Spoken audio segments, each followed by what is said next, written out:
We must make a decision. మనం ఈ రోజు ఖచ్చితంగా ఒక నిర్ణయం తీసుకుందాం. Lord Jesus, in the year 24, I just heard the word of God. I just read the word of God. మేము 2024 సంవత్సరం కేవలం చదివాము. But now, as we enter into the new year 25, we ought to make a decision with the word of God.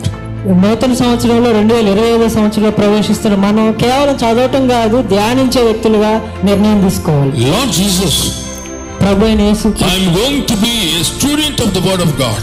మేము మీకు శిష్యులుగా మీకు విద్యార్థులుగా మారుతాం ప్రభు అన్నాడు. We ought to make that decision. ఈ రోజు ఆ నిర్ణయం తీసుకుందాం. Now God said to Joshua, the place we are going to go is a new place, not like the old place of Egypt. దేవుడు యెహోషువ గారితో అంటా ఉన్నాడు, మీరు వెళ్ళబోయేది కొత్త మార్గం, కొత్త ప్రయాణం, అంతకుముందు మీరు ఐగుప్తులో ఉన్నట్లు కాదు అని చెప్తున్నాడు. I will be with you when you see the ark of God.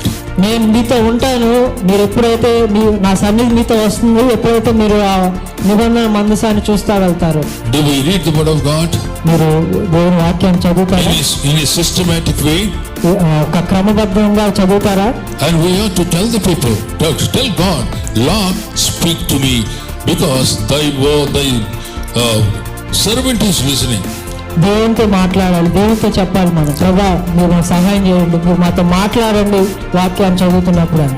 Everybody, every individual, ప్రతి ఒక్కరు కూడా we must say the word of God, say to the Lord, Lord Jesus, speak to me through the revealed word of God. ప్రతి ఒక్కరు కూడా ఈ రోజు నిర్ణయం తీసుకొని దేవుని అడుగుదాం, ప్రభువా మీరు నాతో మాట్లాడండి, వాక్యం ద్వారా మాతో మాట్లాడండి.